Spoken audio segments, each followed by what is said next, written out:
Welcome to KN TV. నేను మీ Ram.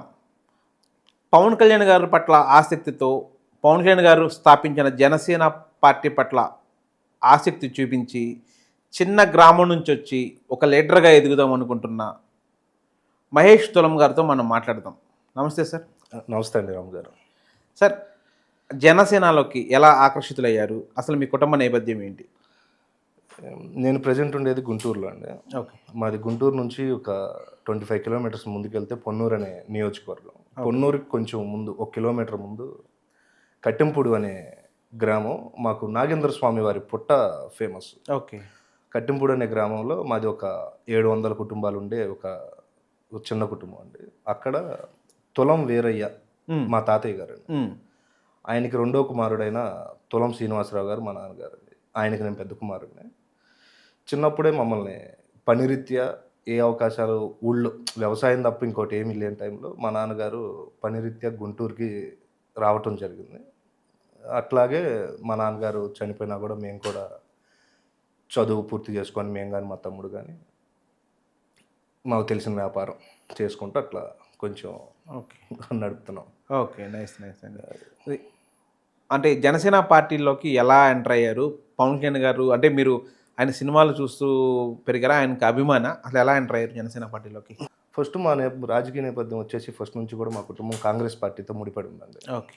First నుంచి కూడా మాకు ఊళ్ళో ఒకటే కమ్యూనిటీ అయినా కూడా 2-3 పార్టీలు ఉండటం సహజం.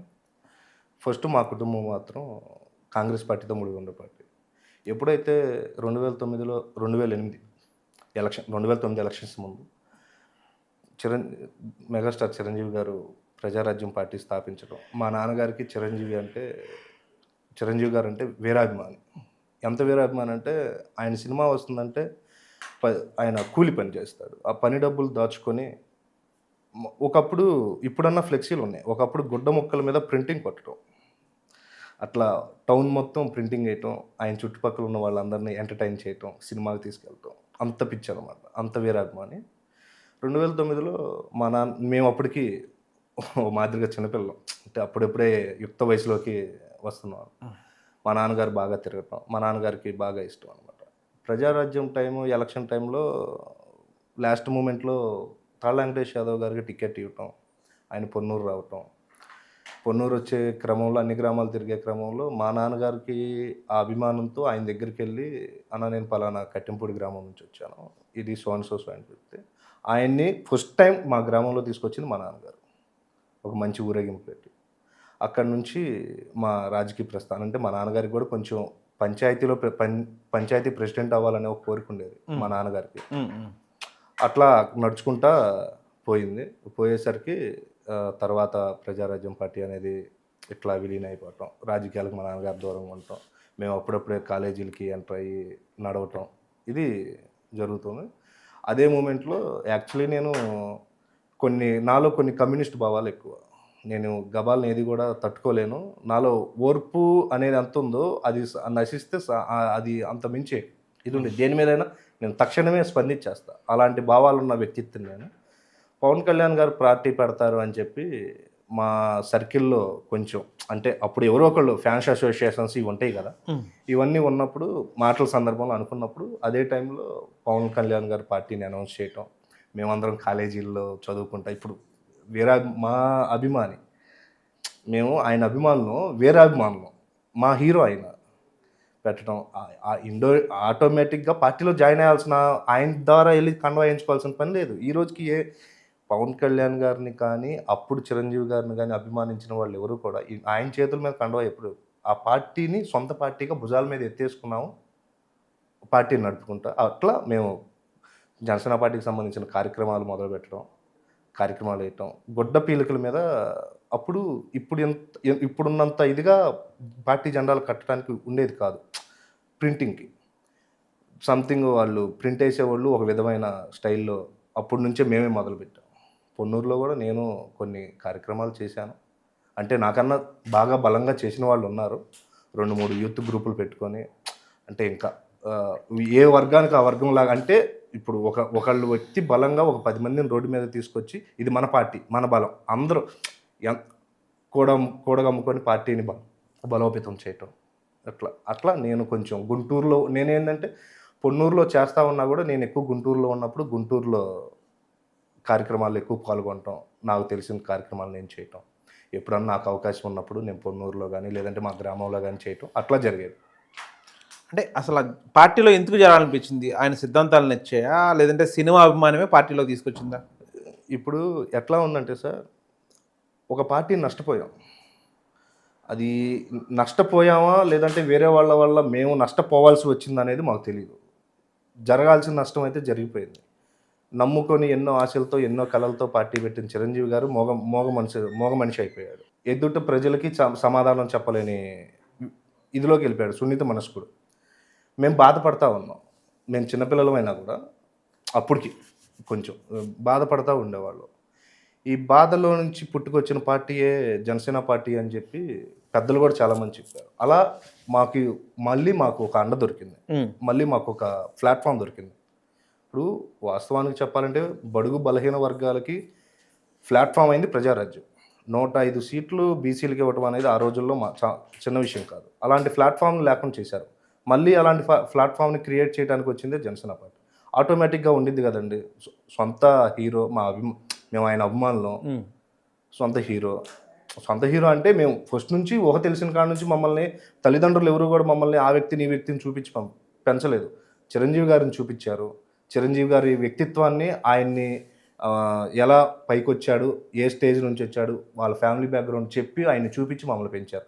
ఆటోమేటిక్గా మేము రెండో సైడ్ ఎందుకు చూస్తాం? చూడలేం కదా. సో మేము కూడా ఇక ఆ టైంలో ప్రజారాజ్యం అయిపోయిన తర్వాత జనసేన జెండా పట్టుకోవడం జరిగింది. జనసేన ఏ పరిస్థితుల్లో ఏర్పడిందంటే ప్రభుత్వాలు చేస్తున్న తప్పుల్ని ప్రశ్నించడానికి జనసేన పుట్టిందని 2014లో పార్టీ స్థాపించినప్పుడు కళ్యాణ్ గారు అనౌన్స్ చేశారు. సో 2014 నుంచి కూడా 2024 వరకు కూడా దాదాపుగా 10 సంవత్సరాల పాటు ఏ గవర్నమెంట్ అసలు ఏ పార్టీ అధికారంలో ఉన్నా కూడా ఖచ్చితంగా ప్రశ్నించారు. 2014లో కూటమిలో ఉన్నా కూడా కూటమి నుంచి బయటకు వచ్చి టీడీపీని ప్రశ్నించారు. తర్వాత వైసీపీ అధికారంలో ఉన్నప్పుడు వైసీపీని ప్రశ్నించారు. సో 2014లో కూటమికి సపోర్ట్ చేశారు. విధి విధానాలు నచ్చలేదని చెప్పి బయటకు వచ్చేసారు. 2024లో మళ్ళీ అదే అతి మీద జత కట్టారు. సో రాజకీయం అనేది ఎప్పుడు ఎలా ఉంటుందో తెలియదు కాబట్టి దాని వదిలి జత కట్టారు. ఓకే, అక్కడి వరకు ఫైన్. 10 సంవత్సరాల పాటు ప్రతి సమస్యని ప్రశ్నించిన కళ్యాణ్ గారు 2024 గెలిచిన తర్వాత డిప్యూటీ సీఎం అయిన తర్వాత రాష్ట్రంలో చాలా ఘటనలు జరిగినాయి. రీసెంట్గా విజయవాడ సాయికృష్ణ ఘటన ఉండండి, ఆ పాప తునిలో ఒక పాప తప్పిపోయింది, 1.5 month తప్పిపోయింది. లేదంటే కనుక లక్ష్మీనాయుడు గారు ఇలాంటివి చాలా ఘటనలు జరిగినాయి. అంటే లైక్ ఒక కులానికి సంబంధించింది కాదు, ఏ కులమైనా కానీ చాలా ఘటనలు జరిగినాయి. ఈ ఘటనల మీద ఆయన ఎందుకు స్పందించలేదని మీరు ఎందుకు అనుకుంటున్నారు? ఎక్కడ స్పందించినట్టు ఎక్కడ రాము గారు ఇక్కడ మనం ఒకటి గమనించాలి.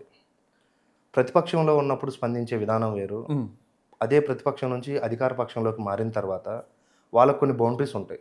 అధికార పక్షంలోకి వచ్చిన తర్వాత ప్రతిదానికి కూడా స్పందించాలని లేదు. పరోక్షంగా స్పందించేవి ఉంటాయి, ప్రత్యక్షంగా స్పందించేవి ఉంటాయి. ఇప్పుడు ప్రతిపక్షంలో ఉన్నప్పుడు ఏంటంటే డైరెక్ట్గా అటాకింగ్ లాగా ప్రతి సమస్యని ప్రభుత్వం దృష్టికి తీసుకెళ్ళి దాన్ని ఒక సాల్వ్ దిశగా తీసుకెళ్తారు. అధికార పక్షంకి వచ్చిన తర్వాత ఏమైపోద్ది అంటే ఇప్పుడు ఒక సమస్య వాళ్ళ దగ్గరికి వచ్చింది అంటే దాన్ని డైరెక్ట్గా పబ్లిష్ చేయలేరు కదా. సమస్య అనేది ఎందుకు వచ్చింది, దాన్ని క్లియర్ చేయాలి. వాళ్ళ ద్వారా వెళ్ళింది, లేదంటే ఇప్పుడు మీ ద్వారా మా ద్వారా ఈ ఇంటర్వ్యూలు టీవీ వాళ్ళ ద్వారా వెళ్ళింది అంటే ఖచ్చితంగా వాళ్ళకి చేరకుండా అయితే ఉండదు కదా. పరోక్షంగా వాటిని సాల్వ్ చేసే విధానం. ఇప్పుడు మీరు చెప్పారు పాపది, పాప చనిపోయిన వితిన్ 8 hours టాస్క్ ఫోర్స్ దిగింది. అక్కడున్న లోకల్ పోలీసులు దిగారు, మీడియా వాళ్ళు హైలైట్ చేశారు. అక్కడంటూ ఆ పాపని గాలించడానికి చేయాల్సిన ప్రయత్నం అంతా చేశారు. ఇవన్నీ వాళ్ళకి తెలియకుండానే, వాళ్ళ దగ్గరికి వెళ్ళకుండానే జరిగినాయని మీరు అంటారా? ఇప్పుడు పాప చనిపోయిందని మీరు చెప్తున్నారు, ఇంకా మిస్సింగ్ కేసు కానీ ఉంది. చనిపోయిందని చెప్పలా, ఇది జరిగింది, వెతుకుతున్నారు, ట్రాన్స్పోర్ట్ మొత్తం వెళ్ళిందని చెప్తున్నాను నేను. పాప చనిపోయిందని నేను ఈరోజు ఇంకా మనకు బయటకు రాలేదు కదా. లేని దాన్ని మనం చెప్పుకోకూడదు కదా. లేని దాన్ని మనం చెప్పకూడదు. ఇప్పుడు నేను అంటుంది ఏంటంటే పాప మిస్సింగ్ అయిపోయింది. మిస్సింగ్ అయింది అనేది ప్రభుత్వానికి, ప్రభుత్వ అధికారుల దగ్గరికి, లేదంటే పవన్ కళ్యాణ్ దగ్గరికి వెళ్లకుండా ఉందంటారా? దాన్ని అలర్ట్ చేయకుండా ఉందంటారా? ఆ సమస్యని పరిష్కారం దిశగా వితిన్ 8 hours పోలీసులు మొత్తం, టాస్క్ ఫోర్స్ మొత్తం, జిల్లా కలెక్టర్తో సహా, ఇంక్లూడింగ్ హోమ్ మినిస్టర్ అనిత గారు కూడా స్పందించి అక్కడికి వెళ్ళి తెలుసుకొని ఏం జరిగింది ఏందనేది ప్రభుత్వానికి తెలియకుండానే జరిగిందని అంటారు ఇదంతా. మీరు ఇంకోటి చెప్పారు సాయి కృష్ణ అని చెప్పి. సాయి కృష్ణ మీరు మీరు మాట్లాడింది క్వశ్చన్ బాగానే ఉంది. సాయి కృష్ణ అనే అతన్ని మార్కాపురంలో అరెస్ట్ చేసి తీసుకొచ్చి కృష్ణలంక పోలీస్ స్టేషన్లో కొట్టి ఇచ్చేశారు అని మీరు అంటున్నారు. ఓకే, లాకప్ డెత్ జరగడం అనేది పోలీసులు అనేది కూడా వాళ్ళ పరిధిలో వాళ్ళు ఉండాలి. వాళ్ళకి ఎంతవరకు చట్టం వాళ్ళకి ఎంతవరకు అధికారం కల్పించిందో దాన్ని బట్టికే వాళ్ళు లోబరి పని చేయాల్సిన అవసరం కూడా ఉంది. అంతేగాని మీరు అన్నట్టు అతన్ని కొట్టి అతన్ని లాకప్ డెత్ అనేది ఈ రోజుకి నేనైతే వ్యక్తిగతంగా మద్దతు ఇవ్వను. అతని నేపథ్యం తీసుకుంటే ఒక తల్లి, నేను కాదను, అతను కూడా మనలాగే ఒక తల్లి కనబిడ్డ, నేను కాదన్ను. కానీ అతని నేపథ్యం తీసుకుంటే ఒక క్రిమినల్ మైండెడ్ నేపథ్యం. గంజాయి కొట్టడం, ఆడపిల్లల్ని నేర్పించడం, అతని మీద కూడా ఒకటో రెండో మర్డర్ కేసులు ఉన్నాయి. ఇప్పుడు అతను చనిపోయాడని చెప్పి మనం అందరం మాట్లాడుకొని బాధపడి మీలాంటి వాళ్ళందరూ, వైసీపీ లాంటి వాళ్ళందరూ లేదంటే వాళ్ళందరూ బాధపడుతున్నారు కరెక్ట్. అతని చేతిలో బాధింపబడ్డ వాళ్ళ సంగతి ఏంటి? అతని చేతిలో ఎంతమంది బాధింపబడలేదు? అతని చేతిలో బాధింపబడ్డారని చెప్పి లాకప్ డెత్ చేయడం అనేది కరెక్ట్. నేను అదే చెప్తున్నాను. కానీ ఇప్పుడు మీ నాయకుడు ఆ కేసు మీద స్పందించమంటే ఒక క్రిమినల్ కోసం నేను స్పందించాలని డైరెక్ట్ పబ్లిక్ మీటింగ్ లో చెప్పారు. ఏ నాయకుడు కూడా ఇలాంటి వాటిని ఎంకరేజ్ చేయరండి. ఒకటే ఏ నాయకుడు కూడా. ఇప్పుడు జగన్మోహన్ రెడ్డి అనే అతను క్రిమినల్ మైండ్ సెట్ ఉన్నారు కాబట్టి అతనికి శవరం ఏడ దొరికితే శవ రాజకీయాలు చేయడానికి రెడీగా ఉంటాడు కాబట్టి అతను ముందు స్పందిస్తాడు. వ్యక్తిగతంగా చెప్పాలి అంటే కనుక అలాంటి వ్యక్తుల్ని ఎవరు సమాజంలో అతని ఇంట్లోనే కాదు, మీ ఇంట్లో ఉన్నా నా ఇంట్లో ఉన్నా కూడా అతను ఎంకరేజ్ చేయకూడదు. ఎందుకంటే సమాజానికి వాళ్ళు ఒక చీడ పురుగులు లాంటి వాళ్ళని అసలు. ఎందుకంటే సమాజంలో ఇప్పుడు మీరు నేనే బతకట్లా, అందరం బతుకుతున్నాం. ఇప్పుడు నీ ఇంటికి మీరు గొప్ప, వాళ్ళ ఇంటికి వాళ్ళు గొప్ప. సమాజంలోకి వచ్చి అందరం నలుగురు మనుషుల్లో కలిసిన తర్వాత అందరూ ఎవరి కాళ్ళే గొప్ప. మీరు చెప్పారు బాగుంది. అతనికి క్రిమినల్ బ్యాక్గ్రౌండ్ ఉంది, ఒకళ్ళు ఇద్దరు చనిపోయారు, లాకప్ డెత్ అవడం అది కళ్యాణ్ గారు ఎంకరేజ్ చేయరు. ఇలాంటి కేసు విషయంలోనే లక్ష్మీ నాయుడిని వాళ్ళ సోదరుల్ని నాయుడిని గుర్తు చెప్పేశారు. వాళ్ళ సోదరులు చావు బతుకుల్లో ఉన్నప్పుడు కూడా ఎందుకు ఆయన ఎవరైతే ఈ ఇన్సిడెంట్ చేశారో జస్ట్ రిమాండ్కి వెళ్ళి బయటకు వచ్చేసారు, ఆయన ఖైదీ కాదా, ఆయన నేరగాడు కదా? ఇప్పుడు లక్ష్మీనాయుడు గారు చెప్పారు. అసలు పూర్తిగా మీకు ఆ సారాంశం తెలుసా? దానికి జరిగిన కథ అవుతుంది చెప్పండి. లక్ష్మీనాయుడు అనే అతను ఎవరి చేత అయితే బాధింపబడ్డాడో వాళ్ళ దగ్గర ఒక వర్కర్, ఓకే, స్నేహితుడో లేదంటే అక్కడ వర్కరో ఏదో సమ్ అమౌంట్ ఏదో తీసుకున్నాడు. అంటే ఇప్పుడు సమాజంలో దాడి పర్సనల్ చెప్పేదండి. దాడి అనేది కూడా ఎవరైనా కూడా దాన్ని ఎంకరేజ్ చేయరు, ప్రతిఘటించాలి. దాడి అనేది కూడా ఎవరు చేసినా తప్పే, అది దాడి అనేది తప్పే. కానీ ఒక ఇద్దరు వ్యక్తుల మధ్య జరిగిన గొడవని కులాలకి పార్టీలకి అంతకట్టడం ఎంతవరకు కరెక్ట్ అంటారు మీరు? ఇక్కడ కులాలకి పార్టీలకి నేను అడగట్లేదు. అతను కూడా చంపినప్పుడు అతను కూడా క్రిమినల్ అవుతాడు కదా, క్రిమినల్ ని మరి ఎందుకు బయటకు వదిలేశారు? ఏది రిమాండ్ పంపించారు కదా, వాళ్ళు కోర్టులో వాళ్ళు నిరూపించుకోవాలి కదా. కోర్టులు మనకి రాజ్యాంగపరమైన విధి విధానాలు ఉన్నాయి, కోర్టులు ఉన్నాయి. ఏంటి ఇమీడియట్ గా అతను అరెస్ట్ చేసి మనం రిమాండ్ చేయడం అనేది కూడా చిన్న విషయం కాదు. ఇమీడియట్ గా అరెస్ట్ చేయలేదండి. ఎంతో జరిగిన తర్వాత, ఎంతో మంది నాయకులు వెళ్ళిన తర్వాత, దాని రాష్ట్ర స్థాయి ఇష్యూ చేసిన హోంమంత్రి గారు కూడా వెళ్ళారు. రాష్ట్ర స్థాయి ఇష్యూ జరిగిన తర్వాత వెళ్ళారు. అదే సార్ నేను చెప్తున్నా, హోంమంత్రి గారు కూడా వెళ్ళారు. కానీ రిమాండ్ చట్టం పరంగా అతని మీద తీసుకోవాల్సిన చర్యలు తీసుకున్నారా లేదా? తీసుకున్నాం. ఇప్పుడు రిమాండ్ పంపించిన తర్వాత ఎన్ని రోజులైనా అతను ఉంటాడు? వాళ్ళు లాయర్ని పెట్టుకుంటారు, సంప్రదించుకుంటారు, వాళ్ళు వస్తారు కోర్టులో, వాళ్ళకి ఇది జరిగిద్ది. న్యాయం కోసం అందరం పోరాడాలి. కానీ దాడి ఎవరు చేసినా దాన్ని మనం తప్పుపట్టాల్సిందే, ప్రతిఘటించాల్సిందే. ప్రతిపక్షంలో ఉన్నప్పుడు అంటే జనసేన గెలవక ముందు వైసీపీ హయాంలో 30,000 మంది అమ్మాయిలు మిస్ అయ్యారు అన్నారు. మరి కూటమి వైసీపీ ఓడిపోయింది, కూటమి గెలిచింది. ఈ 2.5 ఏళ్లలో ఎంతమంది అమ్మాయిలు రికవరీ చేశారు? సార్ మీకు చెప్తానండి, జనసేన పార్టీ ఏమీ ఇండివిజువల్గా స్టేట్మెంట్ ఇవ్వలేదు. ఫస్ట్ కళ్యాణ్ గారు చెప్పారు సార్, నేను అదే చెప్తున్నా. ఫస్ట్ మీరు అది తెలుసుకోవాలి. జనసేన పార్టీ కానీ, పార్టీ అధ్యక్షులు, ఉప ముఖ్యమంత్రి వర్యులు పవన్ కళ్యాణ్ గారు కానీ ఇండివిజువల్గా స్టేట్మెంట్ ఇవ్వాలి. కేంద్ర హోంశాఖ డిపార్ట్మెంట్ నుంచి వచ్చిన సమాచారం, కేంద్రంలో ఇంటెలిజెన్స్ అనేవాళ్ళు పలానా ఏపీలో ఇంత జరిగింది మీరేం చేస్తున్నారని చెప్పి ఇక్కడ డీజీపీలను కానీ ఇంటెలిజెన్స్ వ్యవస్థను కానీ ఎలక్ట్ చేయటం ఆటోమేటిక్గా రాజకీయ నాయకులకు అనేది తెలిసిద్ది. తెలిసినప్పుడు అప్పుడు ప్రభుత్వంలో ఉందండి ఎవరండి? అప్పుడు ప్రభుత్వంలో ఉంది ఎవరు? జగన్మోహన్ రెడ్డి గారు, వైఎస్ఆర్ కాంగ్రెస్ పార్టీ ప్రభుత్వం ఉంది. అప్పుడు మరి వాళ్ళు ఇంత పబ్లిక్గా జరుగుతుంటే ఇంటెలిజెంట్ వ్యవస్థ పైకి ఇట్లా తెలిసిందని ఇలా తెలియకుండా ఉందా? పవన్ కళ్యాణ్ గారు పబ్లిక్ మీటింగ్లో 33,000 మంది ఇట్లా ఆడపిల్లలు మిస్ అయిపోయారనే విషయం పవన్ కళ్యాణ్ గారు ప్రస్తావించిన దాకా ప్రభుత్వంలో ఉన్న అధికారులకు తెలియలేకపోయిందా? సరే, ప్రభుత్వ అధికారులు అంటే ఇప్పుడు ఎమ్మెల్యేలు, మినిస్టర్లు అంటే ఇవాళ కాకపోతే రేపు ఎవరు గెలుపు అవకాశాలను బట్టి వాళ్ళు ఉంటారు. ఇంటెలిజెంట్ వ్యవస్థ ఏం చేస్తుందండి? పోలీస్ వ్యవస్థ ఏం చేస్తుంది? ప్రతి ఒక్కళ్ళు మాట్లాడితే మీ నాయకుడు ఆ మాట అన్నాడు, ఏమైపోయారు అన్నారంటే ఇప్పుడు అయిపోయిందే చెప్తున్నారు. కానీ వాళ్ళలో ఎంతమంది కూటమి ప్రభుత్వం వచ్చిన తర్వాత రికవరీ అయింది మీకు ఎవరికి తెలియదు? ఇక్కడ ఒకటి విషయం చెప్తానండి. రికవరీ అనేది ఎట్లా ఉంటుందంటే, అంటే మీరు చెప్తున్నా ఆడపిల్లల విషయంలో చాలా ఇప్పుడు మనది అంటే వాళ్ళ ఫేస్ రివీల్ చేయక్కర్లేదండి. ఇప్పుడు పవన్ కళ్యాణ్ గారు ఇప్పుడు ఫర్ ఎగ్జాంపుల్ అన్నారు కేంద్ర ప్రభుత్వం ఇంటెలిజెన్స్ ఇచ్చింది, దాన్ని బట్టే అన్నారు.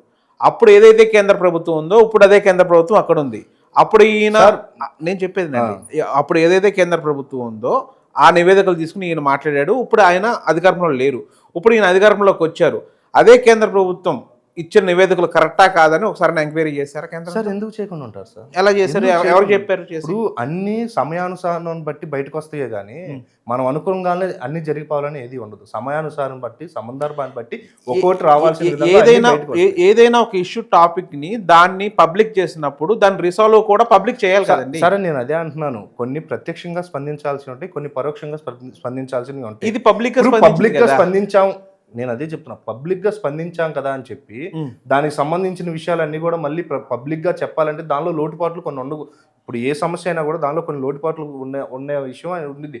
మీరు అన్న విషయం పవన్ కళ్యాణ్ గారు చెప్పింది 33,000 మంది ఆడపిల్లలు అనేది అది అయితే 100% నిజం.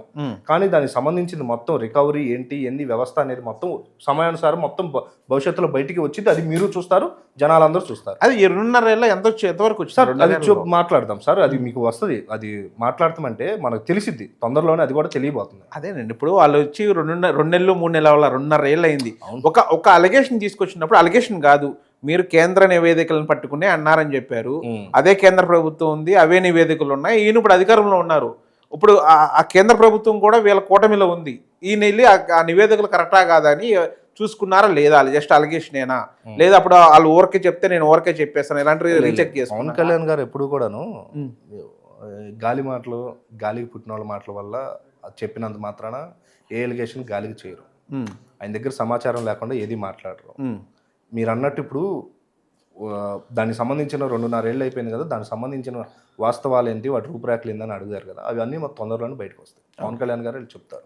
ఆ తొందరలో అంటే ఈ 2.5 ఏళ్ళలో వస్తాయంటారా? తొందరలో అంటే ఎలాగో 15 సంవత్సరాలు కూటమి ప్రభుత్వం ఉంటుంది కదా, 15 సంవత్సరాల మధ్యలో మీరు తప్పుదావులో ఉన్నారులే. కానీ 15 సంవత్సరాలు ఉన్నారనేది ఇప్పుడు అంటే నేను కూటమి ప్రభుత్వం చెప్తున్నా, ఎవరు సీఎం అని నేను చెప్పట్లేదు ఇక్కడ. కూటమి మీ నాయకుడు చెప్పిందే అండి సార్. నేను అదే అంటున్నాను. మా నాయకుడు చెప్పిందే. మీరు పద్దాలు మాకు చెప్పిన అవసరం. మా నాయకుడు నేను చెప్పింది కాదు కదా, నాయకుడు చెప్పిందే. కానీ దాని విషయాలన్నీ కూడా పూర్వానుసారం మొత్తం బయటకు వస్తుంది. అదేండి, ఇప్పుడు మీ నాయకుడు చెప్పారు 15 సంవత్సరాలు మేము కూటమిలో ఉంటాము, 15 సంవత్సరాలు మా నాయకుడు చంద్రబాబు గారే అని చెప్పారు. సో అంటే నేను అడిగింది ఏంటి, ఇప్పుడు సీఎం ఎవరనేది నేను అడగట్లా, అది సెకండరీ. ఎవరు ఇప్పుడు ఆ సిచ్యువేషన్ బట్టి చేంజ్ అయిపోతూ ఉంటాయి. ఎవరు సీఎం అది మనం అంచనా వేయాలి ఫ్యూచర్ని, దాన్ని అడగట్లా. ఇప్పుడు ఏదైతే ఈయన అలిగేషన్ తీసుకొచ్చారో 33,000 మంది అమ్మాయిలు అనేది ఆల్రెడీ 2.5 ఏళ్ళు అయిపోయినాయి. వచ్చే 2.5 నెలల్లో అదేమన్నా తెలిసే అవకాశం ఉందా? లేదా ఇలా కూటమి వచ్చే 15 ఏళ్ళు గెలుస్తుంది కాబట్టి 15 ఏళ్ళు ఆగాలంటారా? మీరు అడిగేది ఎట్లా ఉందంటే, పవన్ కళ్యాణ్ గారు ఎలిగేషన్ చేశారు కాబట్టి వాళ్ళకి సంబంధించిన వాళ్ళని ఇట్లా ఇబ్బంది పెట్టాలి, లేదంటే వాళ్ళని ఇబ్బంది పెట్టడం కాదు. ప్రభుత్వంలో 33,000 అనేది చిన్న మ్యాటర్ కాదు. ప్రభుత్వంలో ఉన్నప్పుడు ఇదే క్వశ్చన్ పవన్ కళ్యాణ్ గారు మరి ఇన్ని మాట్లాడినారండి అని చెప్పి వైసీపీ పార్టీ వాళ్ళు మీరు ఎందుకు అడగలేకపోయారు? వాళ్ళు ఏమయ్యారు సార్? అసలు ఏంది వాళ్ళ బయోడేటా ఏంది, వాస్తవం ఏంది, రూపురేఖలు ఏంది? చాలా మంది, నేను అడగలేదేమో, అప్పుడు రిపోర్టింగ్ లో నేను చాలా మంది అడిగారు. మీరు కావాలంటే వీడియోస్ ఉంటాయి చూడండి సార్. మేము అదే చెప్తున్నాము. ఇప్పుడు పవన్ కళ్యాణ్ గారి ఇంట్లో ఉన్న ఆడవాళ్ళు ఎట్లాగో ఆయన బయట సమాజంలో ఇంక్లూడింగ్ పార్టీలో ఉన్న వీర మహిళతో సహా బయట సమాజంలో ఉన్న ప్రతి ఒక్క ఆడపిల్లను కూడా తన సొంత ఇంట్లో మనిషిలా చూసుకుంటారు. నేను కాదని ఖచ్చితంగా చెప్తున్నా, మీరు చెప్పిన దానికి తొందరలోనే, అంటే డేట్ నేను చెప్పను, నాకు అంత అవగాహన లేదు దాని గురించి. ఖచ్చితంగా వాటి గురించి మీరు నేను మన ప్రజలందరూ తెలుసుకొని దాని గురించి మాట్లాడుకునే రోజు కూడా వచ్చింది. అని నేను ఎందుకు ఇంత పర్టికులర్గా చెప్తున్నానంటే, ఇప్పుడు తునిలో ఒక పాప, చిన్న పాప తప్పిపోయినందుకే మనం 2 months నుంచి ఆ పాప గురించి మాట్లాడుకున్నాం. 33,000 మంది అమ్మాయిలు అంటే చిన్న మ్యాటర్ కాదు ఇది. అది చిన్న matter కాదు. అది నోట్తో చెప్పేసేంత ఇది కాదు. 33,000 అంటే మాటలు కాదు కాదండి, కదా. అదే నేను చెప్తున్నా, తొందరలోనే అది వస్తాయి, బయటకు వస్తాయి. ఓకే. డిప్యూటీ సీఎం అయిన తర్వాత ఆ ప్రజలకి ఎవరైతే ఇప్పుడు మీరు ఇంతకు ముందు చెప్పారు, కాపులు పవన్ కళ్యాణ్ గారి వెనకాల ఉండి గెలిపించారు అనేది ఒక మాట చెప్పారు. డిప్యూటీ సీఎం అయిన తర్వాత కాపుల కోసం, ప్రజల కోసం ఆయన స్పెషల్గా చేసింది ఏమైనా ఉందంటారా? ప్రజల కోసం అయితే చేశారు, కానీ కులానికి ఎందుకు చేయాలి సార్? కులానికి ఎందుకు చేయాలి? ఆయనకు ఒక కులనాయకుడా? కులంలోంచి పుట్టుకొచ్చాడా? కులనాయకుడు ఆయన. నాకు ఈ కులం అన్నుంది, నేను రాజకీయాల్లోకి వస్తాను, మీరందరూ నన్ను నిలబడండి అని ఆయన ఆయన ఏమన్నా చెప్పాడా? నాకైతే చెప్పలేదు. నాకు కాదు, మాకెవరూ చెప్పలేదు. ఆయన ఒక ప్రజానాయకుడు. ప్రజానాయకుడికి అందరూ కావాలి, అందులో కాపులు కూడా ఒకళ్ళు. కాపులు ఈ రాష్ట్రంలో బలమైన వ్యవస్థగా ఉన్నారు. దాదాపు 27-28% మంది కాపులు ఈ రాష్ట్రంలో ఉన్నారు. మీరు పెద్దన్న పాత్ర వహిస్తే రాష్ట్రాన్ని ఒక దిశలోకి మనం తీసుకెళ్ళొచ్చు. నాకు మద్దతు ఇవ్వండి, మాకు మద్దతు ఇవ్వండి అన్నాడే కానీ నేను మీ కులం అండి, నేను మీ కులంలో నుంచి వచ్చాను, మీరు నాకు సపోర్ట్ చేయండి, నేను సీఎం అవుతాను నేను ఏ రోజు అనలేదు. ఏ రోజు అనలా. మీరు పెద్దన్న పాత్ర పోషించండి, మీరు ఒక బలమైన వ్యవస్థగా ఉన్నారు ఇక్కడ, మీరు పెద్దన్న పాత్ర పోషించండి, మీరే గెలుపోవటమని నిర్ణయించే స్థాయిలో ఉన్నారు. మీతో పాటు బీసీ సోదరులు, ఎస్సీ సోదరులు పెద్దన్న పాత్ర ఇప్పుడు కాపుల్ని పెద్దన్న పాత్ర పోషించమనటం అంటే ఒక కాపులనే కాదండి, బీసీలు కూడా బలంగా ఉన్నారండి. బీసీలు బలంగా ఉన్నారు, దళిత సోదరులు బలంగానే ఉన్నారు. వీళ్ళందరూ ఒక మూకమ్ముడి మీద ఒక స్టాండ్ తీసుకుంటేనే ఏదైనా జరగాలి. ఆ రోజు 2019 ఎలక్షన్స్లో జగన్మోహన్ రెడ్డి గారికి అంత మెజారిటీ రావడానికి కారణం కూడా వీళ్ళే. మొన్న జగన్మోహన్ రెడ్డి గారికి 11 సీట్లు పరిమితమయ్యి కూటమి ప్రభుత్వం రావడానికి కారణం కూడా ఇదే, ఈ మూడేనండి. సో పవన్ కళ్యాణ్ గారికి పర్టికులర్గా కాపులు ఏం అవసరం లేదు, అంటే పర్టికులర్గా అవసరం లేదు, పర్టికులర్గా ఏం అవసరం లేదు. పర్టికులర్గా నేను అదే చెప్తున్నానండి. ఆయన ఏం కాపు నాయకుడు కాదు, కుల నాయకుడు కాదు, కులగజ్జి పూసుకున్న నాయకుడు అసలు అంతకన్నా కాదు. ఆయనకి అది లేదు. ఆయనకి అందరూ కావాలి, ఆయనకి అందరూ కావాలి సార్. రాజకీయ నాయకుడికి కులం కావాలేమో సార్, ప్రజానాయకుడికి కులంతో పని లేదు. మరి ఎందుకు సార్ ప్రతి మీటింగ్లో కూడా కుల ప్రస్తావన తెస్తారు ఎందుకు సార్? కుల ప్రస్తావన అంటే మన రాష్ట్రం కులాల కుంపట్లో కూరుకుపోయిందని చెప్తున్నాడు సార్. ఏ ఇద్దరు వ్యక్తుల మధ్య సంభాషణ జరిగినా, ఏ ఇద్దరు పార్టీలకు ఇది జరిగినా కూడా కులం గురించి లేకుండా ఏది జరగట్లేదు సార్. అటు తెలంగాణ చూసుకుంటే, ఇటు ఆంధ్ర చూసుకుంటే 2 భాగాలుగా విడిపోయినా కూడా కులాల కుంపట్లు లేకుండా, కుల ప్రస్తావన లేకుండా జరిగిన రోజు ఏంది చెప్పండి, జరిగిన ఎన్నికలు ఏంది చెప్పండి. ఆయన ఏమంటున్నాడు ఈ రోజుకి? కులం గురించి మాట్లాడుతున్నాడని మీరు అనుకుంటున్నారు, కానీ కులాన్ని ఏకం చేయటానికి గుర్తు చేస్తున్నాడని మేము అంటున్నాం. కులాలందరూ మీరందరూ ఒక స్టాండ్ మీద ఉండండి, కాపులందరూ మీరే కొంచెం తగ్గండి, మీరు తగ్గితే పోయేది ఏం లేదు, తగ్గండి, తగ్గి నలుగురిని కలుపుకొని వెళ్ళండి సార్. దాని గురించి సార్ ఆ స్టేట్మెంట్ ఇవ్వాలంటే చాలా ధైర్యం ఉండాలి సార్. ఏ నాయకుడికి చేత కాదు అది. జగన్మోహన్ రెడ్డిని ఇవ్వమనండి, లేదంటే చంద్రబాబు నాయుడు గారిని ఇవ్వమనండి సార్. అలాంటి స్టేట్మెంట్స్ ఇవ్వాలంటే చాలా ధైర్యం కావాలి సార్. ఆయన రాజకీయం కోసం ఆలోచించట్లేదు సార్, ప్రజా సంక్షేమం గురించి, రాష్ట్ర అభివృద్ధి గురించి ఆలోచిస్తున్నాడు. దానిలో మీకు ఇంకా కులం ఎక్కడ కనపడింది సార్? అంటే మీటింగుల్లో కులం ప్రస్తావన చేసినంత మాత్రాన మీకు అట్లా అనిపిస్తే అట్లా? నామినేటెడ్ పదవులు అంటే ఇప్పుడు జనసేన, టీడీపీ, బీజేపీ ఉన్నారు. నామినేటెడ్ పదవుల్లో జనసేనకి అన్యాయం జరిగింది. కార్పొరేషన్ చైర్మన్ పదవులన్నీ టీడీపీకే ఎక్కువ చెంది, ఏదో నామకే డైరెక్టర్ పదవులు మాత్రం జనసేనకు వచ్చాయంటున్నారు. ఎంతవరకు వాస్తవం? ఎవరన్నారండి? పలానా వ్యక్తి మీ దగ్గరికి వచ్చి నేను పవన్ కళ్యాణ్ నమ్ముకొని మోసపోయాను, సోషల్ మీడియాలో చెప్పేది, నేను పవన్ కళ్యాణ్ నమ్ముకొని మోసపోయాను, నాకు చైర్మన్ పదవి ఇస్తాను ఇవ్వలేదు, ఎమ్మెల్యే పదవి ఇస్తాను ఇవ్వలేదు, ఎమ్మెల్యే అయిన తర్వాత మినిస్టర్ ఇస్తాను ఇవ్వలేదు, మీతో ఏమైనా చెప్పాడా? 70-30% ఓట్ షేరింగ్ అనేది పొత్తులో ఉన్నప్పుడే కుదిరిపోయిందండి. దాన్ని బట్టే మా నాయకుడు ఎవరికి అన్యాయం జరగకుండా, పార్టీకి న్యాయం జరిగేలా, పార్టీని నమ్ముకొని ఉన్న వ్యక్తులకి న్యాయం జరిగేలా కొన్ని చైర్మన్లు తీసుకున్నారు, కొన్ని డైరెక్టర్లు తీసుకున్నారండి. తీసుకున్న వాళ్ళకి లేని బాధ ఎవడో సోకాల్ లీడర్ మీడియా ముందుకు వచ్చి మాట్లాడితే దాన్ని మీడియా వాళ్ళు హైలైట్ చేయటం ఏంటండి? తీసుకున్నోడికి లేని బాధ. తీసుకున్నాడు, అతను కష్టపడ్డాడు, మా నాయకుడు గుర్తించాడు, నాకు చైర్మన్ వచ్చింది, మా నాయకుడు గుర్తించాడు, నాకు డైరెక్టర్ పదవి వచ్చింది, లేదు మా నాయకుడు గుర్తించాడు, రేపు నాకు వార్డు మెంబర్ వచ్చింది, లేదు మా నాయకుడు గుర్తించాడు, రేపు నాకు పంచాయతీ ప్రెసిడెంట్ అవుతా. చాలా మంది అనుకునే వాళ్ళు కూడా ఉన్నారు. చాలా మంది ఈ మధ్యకాలంలో గత 6 నెలల నుంచి జనసేన పార్టీ నుంచి బయటకు వెళ్ళిపోతున్నారు, అధికార ప్రతినిధులతో సహా. ఎవరు వెళ్ళిపోయారండి? ఒకసారి గూగుల్ చేయండి మీరు ఎవరు ఎవరు వెళ్ళిపోయారు? వెళ్ళిపోయారు? ఎలాంటి లీడర్లు వెళ్ళిపోయారు? వాళ్ళు ఎలాంటి లీటర్లు సార్, వెళ్ళిపోయారు నేను కాదు, చెప్పేది. వెళ్ళిపోయారా లేదా? సార్, ఇప్పుడు సార్, నేను మీలాగే ఒకటి చెప్తానండి. మీలాగే వాళ్ళు కూడా కళ్యాణ్ గారి సిద్ధాంతాల వైపు లేదా కళ్యాణ్ గారి సార్, ఇష్టంతోనే జాయిన్ నేను అవుతారు కదా. నేను ఒకటి చెప్తానండి. 2014లో హైదరాబాద్ నోవోటెల్లో పార్టీ పెట్టినప్పుడు ఉన్న కార్యకర్త స్టిల్ ఈ రోజుకి కార్యకర్త జెండా పట్టుకొని పవన్ కళ్యాణ్ గారి కోసం పనిచేస్తున్నాడు. మధ్యలో వచ్చిన సోకాల్ లీడర్స్ పవన్ కళ్యాణ్ గారి ద్వారా ఏదో లబ్ధి పొందాలి, ఆయన దగ్గర నుంచి ఏదో ఆశించాలి, సమ్ పదవి కానీ సమ్ ఏదైనా కానీ ఆశించాలి అనుకున్న వాళ్ళే ఆయన వ్యక్తిత్వంతో ఇమడలేకనో పార్టీలో ఉండలేక ఆయన మీద బురద జల్లి వెళ్ళిపోయావు. ఆయన స్ట్రైట్ ఫార్వర్డ్ మనిషి, అవినీతి ఆయన దగ్గర చెల్లదు. ఏంది డబ్బు గిబ్బు ఆయన్ని కొనలేవు, ఏంది చెల్లదు ఆయన దగ్గర. ఇప్పుడు కష్టపడ్డోడికి పదవి ఇస్తాడా? నేను వచ్చి 100 కోట్లు ఇచ్చానని మీకు ఖర్చు పెట్టాను, నాకు ఎమ్మెల్యే కావాలంటే ఇస్తాడా? కష్టపడ్డోడికి ముందు ప్రయారిటీ ఇస్తాడు. మీరు వెయిట్ చేయండి. ఎవరికైనా కూడా సమయానుసారం వేచి ఉండే కొద్దీ అందరూ బాగుంటారని చెప్పి గతంలో ఎప్పుడో చెప్పాడండి. మీకు ఓపిక లేకుండా మీరు బయటికి వెళ్ళిపోయి ఆయన మీద నిందలేస్తే ఏమొచ్చి చెప్పండి? ఏమీ రాదు. ఆయన ఆగడు. ఆయన వెనకమాల జెండా పట్టుకున్న కార్యకర్తలు అసలు ఆగరు. ఆయన కోసం ఏదైనా చేస్తారు, ఎక్కడికైనా వెళ్తారు, పార్టీని అభివృద్ధి చేస్తారు గ్రౌండ్ లెవెల్ నుంచి. దానిలో డౌటే లేదు. ఆ కార్యక్రమం కూడా మొదలైంది. పార్టీ 2019కి ముందు పార్టీ నడవడానికి బెంచ్ కార్ అమ్మేశాను, లేదా ఇక్కడ జూబ్లీహిల్స్లో ఇల్లు అమ్మేశాను, మా పిల్లల సేవింగ్ కూడా తీసి వాడేశాను అంటారు. అలాంటి వ్యక్తికి ఇప్పుడు కోడి చెరువు అక్కడ స్థలం కానీ, ఇప్పుడు జూబ్లీహిల్స్లో హౌస్ ఉంది అంటున్నారు, ఆ హౌస్ కానీ ఇవన్నీ ఇమీడియట్లీ ఎట్లా వచ్చినాయి? సార్, ఆయన ఏ బ్యాక్గ్రౌండ్ నుంచి వచ్చాడండి? ఏ నేపథ్యం నుంచి వచ్చాడు ఆయన? సినిమా ఇండస్ట్రీ నుంచి వచ్చారు. సినిమా ఇండస్ట్రీ నుంచి వచ్చారు. ఆన్సర్ దొరుకుతుంది కదా సార్. ఆ కోడ్ మీరు చెప్పిన ఆ ల్యాండ్ ఎప్పుడు కొన్నాడండి ఆయన? ఎప్పుడు కొన్నారు?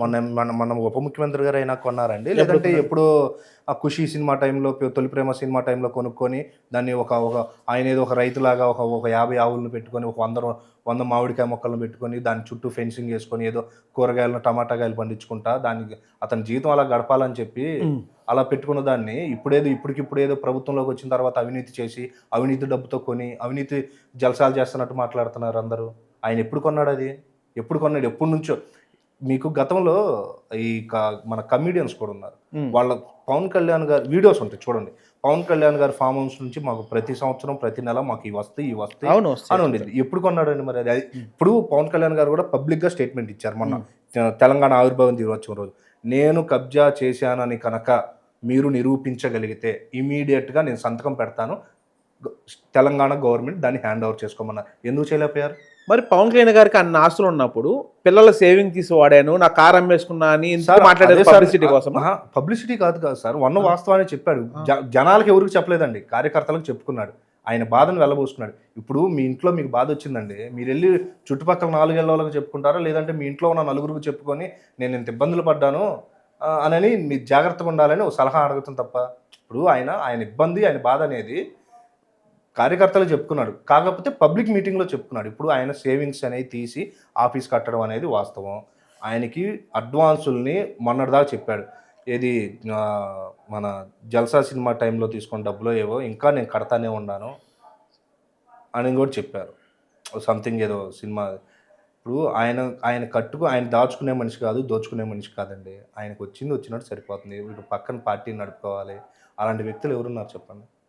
పార్టీని నడుపుకోవాలి, కుటుంబాన్ని చూసుకోవాలి. కుటుంబాన్ని అన్యాయం చేయలేం, పార్టీ పెట్టాం, పార్టీని అన్యాయం చేయలేం, నమ్ముకొని ఉన్న కార్యకర్తలను అన్యాయం చేయలేం. మరి ఎక్కడ ఆయన పార్టీ నమ్ముకోవాలి, ఫండింగ్స్ తీసుకోవాలండి. ఫండింగ్స్ అంటే ఎట్లా వస్తాయి? ఆయన ఏమి బయట నుంచి నాకు వచ్చి ఫండ్ ఇవ్వాలన్నా, అడ్వాన్సులు తీసుకున్నారు సినిమాలకు సంబంధించి, వాటితోనే నడుపుతున్నారు.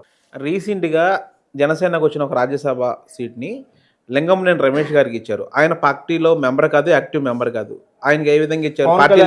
సార్, పవన్ కళ్యాణ్ గారు రాజకీయాల్లో రాకముందు నుంచి ఇప్పుడు 2009 కూడా కాదు, పవన్ కళ్యాణ్ గారు రాజకీయ ప్రస్థానం నాకు తెలుసు 2009. అంతకు ముందు నుంచి వాళ్ళిద్దరికి సన్నిహిత భావం ఉందని చెప్పి మాకు తెలుసు అండి.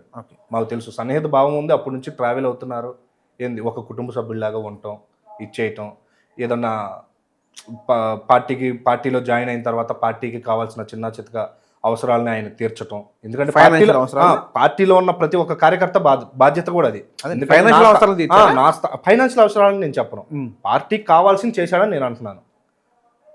పార్టీకి ఏం కావాలో ఆయన ఏం చేయగలడో అది చేశాడు. అంటే ఇప్పుడు పార్టీలో నేనున్నాను, నా స్థాయిలో నేను ఏం చేయగలను పార్టీకి అది చేయగలను. అది డబ్బు పరంగా అవనండి, లేదంటే కార్యక్రమాల పరంగా అవనండి, లేదంటే మీటింగ్స్ పరంగా అవనండి, నా స్థాయిలో నేను చేయగలను, ఆయన స్థాయిలో ఆయన చేశాడు. ఇప్పుడు ఇంతకుముందు మీరు చెప్పారు 2014లో నో హోటల్లో పార్టీ పెట్టినప్పుడు ఎవరైతే ఉన్నారో కార్యకర్తలు కానీ చిన్న నాయకులు కానీ అవునండి. వాళ్ళు ఇప్పటికీ ఉన్నారన్నారు చెప్పారు. అవునండి. అప్పటి నుంచి అంటే 2014 నుంచి 12 సంవత్సరాల నుంచి పార్టీ కోసం పనిచేస్తున్న వాళ్ళు ఎవరూ కాకుండా ఆయన సన్నిహితుడు అని చెప్పి ఆయన రాజ్యసభ సీట్ ఇచ్చారా?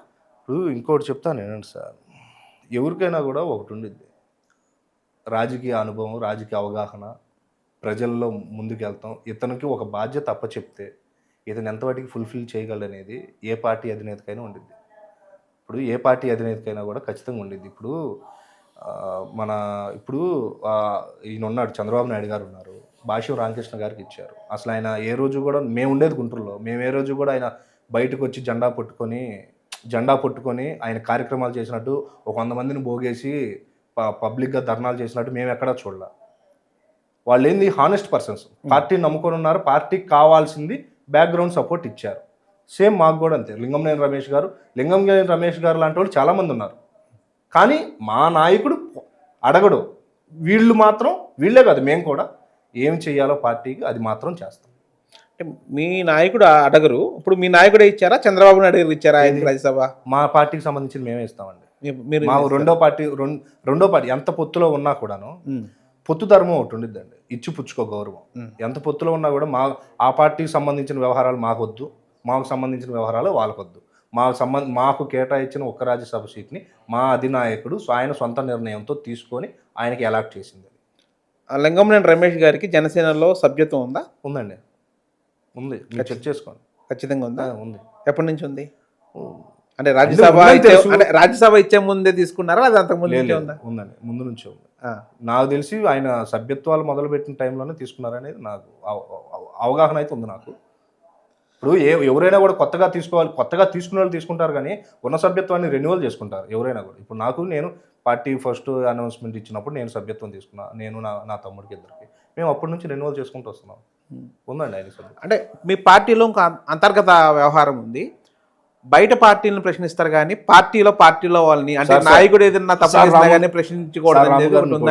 చెప్తున్నానండి, నేనేమి రాష్ట్ర స్థాయి నాయకుడిని కాదు, జిల్లా స్థాయి నాయకుడిని అంతకన్నా. కానీ మీకు తెలుస్తాయి, నేను చెప్తున్నాను, నేనేమి రాష్ట్ర స్థాయి నాయకుడిని అసలు కాదు, జిల్లా స్థాయి నాయకుడిని కాదు. నేనేదో ఒక నియోజకవర్గాన్ని అంటిపెట్టుకొని ఏదో నాకు తోచింది చేస్తున్నాను. కానీ ఇప్పుడు మీరు అడిగిన క్వశ్చన్స్ అన్నీ కూడా ఎట్లా ఉంటాయి అంటేనండి, పవన్ కళ్యాణ్ గారిని పక్కనే అంటిపెట్టుకొని ఉన్న వాళ్ళని అడిగితే మీకు అన్ని ఆన్సర్స్ దొరుకుతాయి. చెప్తున్నా, ఎందుకంటే మేము ఎప్పుడు కూడా పార్టీకి ఏం కావాలి, మా తరపున మేమేం చేయగలమని చూసాం. కానీ పవన్ కళ్యాణ్ గారి పక్కన తిరగాలి, ఆయనకు సంబంధించిన విషయాలు తెలుసుకోవాలి, మీడియా ముందుకెళ్ళి హడావుడి చేయాలి, మాకు ఇది ఎప్పుడు లేదండి, మనకు తెలియదు.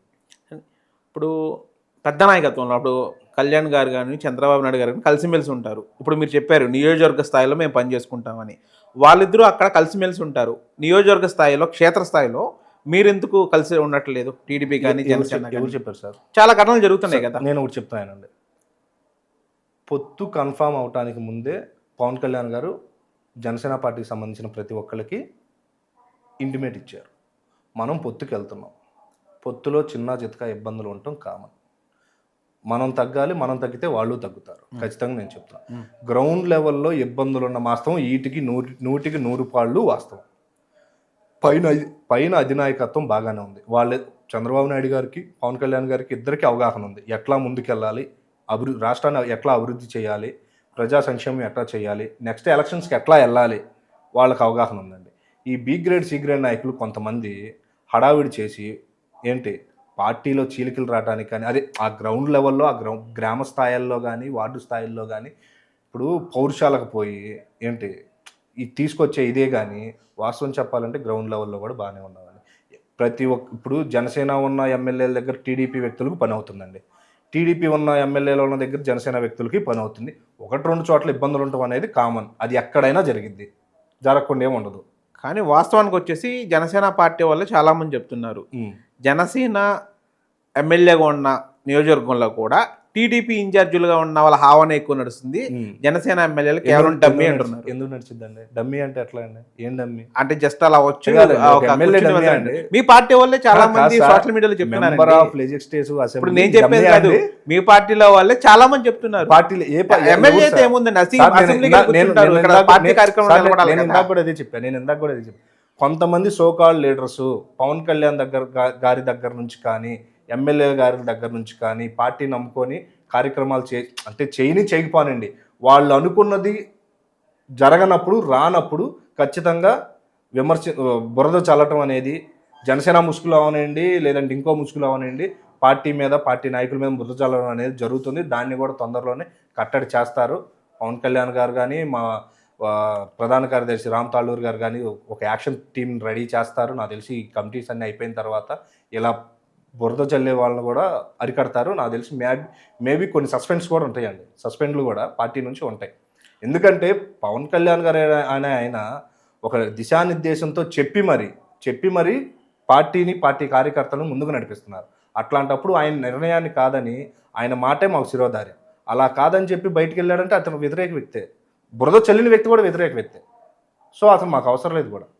సో ఫైనల్గా ఒకటండి, మీ అధినాయకుడి నిర్ణయం పక్కన పెట్టి క్షేత్రస్థాయిలో మీరు పనిచేస్తున్నారు, ఒక నియోజకవర్గ స్థాయిలో క్షేత్రస్థాయిలో మీరు పనిచేస్తున్నారు. అవునండి. మీ నిర్ణయం ప్రకారం అధినాయకుడి నిర్ణయం పక్కన పెట్టేసింది, అసలు వదిలేసండి దాన్ని. ఓకే, మీ నిర్ణయం ప్రకారం వచ్చే ఎలక్షన్లో జనసేన ఒంటరిగా వెళ్తే బెటర్ అనుకుంటున్నారా, కూటమితో వెళ్తే బెటర్? సార్ మేము ఆల్రెడీ కన్ఫర్మేషన్ ఇచ్చాం కదా సార్, మా నాయకుడు 15 సంవత్సరాలు. అందుకే మీ నాయకుడు నిర్ణయం వదిలేమని చెప్పారు. మీ ఆలోచన ఏంటంటే సార్ నా ఆలోచన చెప్తున్నా. రాష్ట్ర అభివృద్ధి జరగాలన్నా హైదరాబాదు లాంటి, చెన్నై లాంటి నగరాల్లాగా మాకు ఆంధ్రప్రదేశ్కి, విభజిత ఆంధ్రప్రదేశ్కి ఒక రాజధాని కావాలన్నా, పిల్లలకి చదువు కావాలన్నా, పిల్లలకి ఉద్యోగాలు కావాలన్నా, అభివృద్ధి జరగాలన్నా కూడా ఖచ్చితంగా మేమైతే కూటమిలో ఉండాలని మేము కోరుకుంటున్నాం సార్. ఓకే, అంటే సింగిల్గా వెళ్తే గెలవలేరు. ఏది గెలవలేదు. ఇప్పుడు గెలుపోటముల గురించి నిర్ణయించడానికి మీరు నేను ఇది కాదండి. సింగిల్గా వెళ్ళాలి అనే పాట ఎందుకు మీరు? ఇప్పుడు జగన్మోహన్ రెడ్డి గారు, మన రాజశేఖర రెడ్డి గారు ఏమన్నారు, 2004లో సింగిల్గా వెళ్ళి సీఎం అయ్యారు, కమ్యూనిస్టులతో పక్కన పెట్టుకొని వెళ్ళారు. 2019 ఎలక్షన్స్లో కూడా నిన్నగాక మొన్న ఆయన సిదిరి బాలరాజు గారు అన్నారు, ఆయన ఎవరు మన ఆయననా వైసీపీ మినిస్టర్ గారు అప్పలరాజు ఆయన కూడా అన్నారు 19 ఎలక్షన్స్కి ముందు, 24 ఎలక్షన్ ముందు పవన్ కళ్యాణ్ గారితో పొత్తుకు ప్రయత్నించారని. ఎక్కడండి ఇంకా ఇప్పుడు పొత్తు అనేది ఏంటంటే ఒంటరిగా పోరాటం చేయలేకో ఇంకోలాగో కాదండి, జరిగే నష్టాన్ని నివారించడానికి. ఇప్పుడు మీరు అన్నట్టు పొత్తులో వెళ్ళారనుకోండి, వాస్తవం చెప్తున్నా, ఓటు షేర్ ప్రకారం డివైడ్ అయిపోతే ఆపోజిట్ పర్సన్కి లబ్ధి పొందుతాడు. అలా కాకుండా అతను లబ్ధి పొందితే రాష్ట్రం నాశనం అయిపోద్ది, ఖచ్చితంగా నాశనం అయింది. అలా కాకుండా ముగ్గురం కలిసి ఓటు షేర్ మొత్తాన్ని ఒక మూకమ్ముడిగా ఒక దగ్గర తీసుకొచ్చి మనం అధికారంలోకి వస్తే అభివృద్ధి చేసుకోవచ్చు. ప్రజలు బాగుంటారు, విద్యార్థులు బాగుంటారు, ఉద్యోగస్తులు బాగుంటారు. పవన్ కళ్యాణ్ గారు మాటికి నాకు అనుభవం లేదు అంటున్నారు. సో చాలా మంది ఫస్ట్ టైం ఎమ్మెల్యే అయిన వాళ్ళు డైరెక్ట్ సీఎం అయిపోయి ఉన్నారు, వాళ్ళకి ఏం అనుభవం లేకుండా. రీసెంట్గా తమిళనాడులో విజయ్ గారిని చూసాం. మరి ఈయన ఎందుకు భయపడుతున్నాడా, సరెండర్ అయిపోయారా? సార్ పవన్ కళ్యాణ్ గారి చరిత్రలో కానీ గుండెలో కానీ భయం అనేది ఉండదు. ఇంకోటి చెప్తున్నా, భయపడుతున్నాడు బాగా చెప్తున్నారు కళ్యాణ్ గారి లాగా. భయపడుతున్నారని మీరు అనొద్దు. ఎందుకంటేనండి ఒక మాట చెప్తానండి, విజయ్ గారితో పవన్ కళ్యాణ్ గారికి పోలిక లేదు, పవన్ కళ్యాణ్ గారితో విజయ్ గారికి పోలిక లేదు. ఆ రాష్ట్ర రాజకీయం వేరు, అక్కడ ఉన్న సామాజిక నేను చెప్పేదండి ఒకసారి, నేను ఇక్కడ ఆ రాష్ట్రానికి ఈ రాష్ట్రానికి పొలిటికల్ ఇది పెట్టట్లా. ఫస్ట్ టైం ఎమ్మెల్యే అయితేనే సీఎం అయ్యాడని చెప్తున్నాను నేను. అక్కడ రాజకీయం వేరు, ఈ రాజకీయం. నేను అడిగిన క్వశ్చన్ కరెక్ట్గా అర్థం చేస్తాను. నేను అదే చెప్తున్నాను. ఇప్పుడు ప్రజా జీవితంలో గడుపుతా అనుభవం పెంచుకోవటం వేరు, డైరెక్ట్గా ఒక్కసారిగా వెళ్ళి కుర్చీలో కూర్చోవటం వేరు. అవి ఎంత బరువు బాధ్యతలు ఉంటాయి అనేది వాటి గురించి మాట్లాడుకునే స్థాయి మనది కాదు. వాస్తవం చెప్తున్నా, వాటి గురించి మనకు ఆ స్థాయి లేదు. ఇంకోటి పవన్ కళ్యాణ్ గారికి విజయ్ గారికి సంబంధం లేదు. ఆ రాష్ట్ర రాజకీయం వేరు, మన రాష్ట్ర రాజకీయం వేరు, మన సమీకరణాలు వేరు, ఆ సమీకరణాలు వేరు. ఎందుకంటే అక్కడ కూడాను 2 ద్రవిడ పార్టీల ప్రభుత్వాలని, నాయకుల్ని, పాలనని చూసి విసుకెత్తి వేసారి ఉన్న ప్రజలు 3వ ప్రత్యామ్నాయాన్ని కోరుకున్నారు కాబట్టి విజయ్ గారిని అధికారంలోకి వచ్చింది. కానీ అక్కడ ఉన్న రాష్ట్ర ప్రయోజనాలకి వచ్చిన అధికారానికి సంబంధం లేదు, మనం ఎక్కడున్న రాష్ట్ర ప్రయోజనాలకి ఉన్న సమీకరణాలకి సంబంధం లేదు. సో మీరు చెప్పేది ఏంటంటే ఫైనల్గా 15 సంవత్సరాలు ప్రజా జీవితంలో గడిపి, కూటమిలో ప్రజా జీవితంలో గడిపి 15 సంవత్సరాల తర్వాత ముఖ్యమంత్రిగా కూడా చెప్తాను. మీరు అది అడుగుతున్నారని నాకు అర్థమైంది. ఇంకోటి కూడా చెప్తానండి, ఖచ్చితంగా నెక్స్ట్ ఎలక్షన్స్లో మా కోరికే కాదు, మేము బలంగా కూడా చెప్పాలనుకుంటుంది, చెప్తుంది కూడా, ఖచ్చితంగా పవన్ కళ్యాణ్ గారు సీఎం క్యాండిడేట్గానే కూటమి ప్రభుత్వానికి అనౌన్స్మెంట్ ఇచ్చి వెళ్తారనే నమ్మకం మాకుంది. అవుతుందంటారా?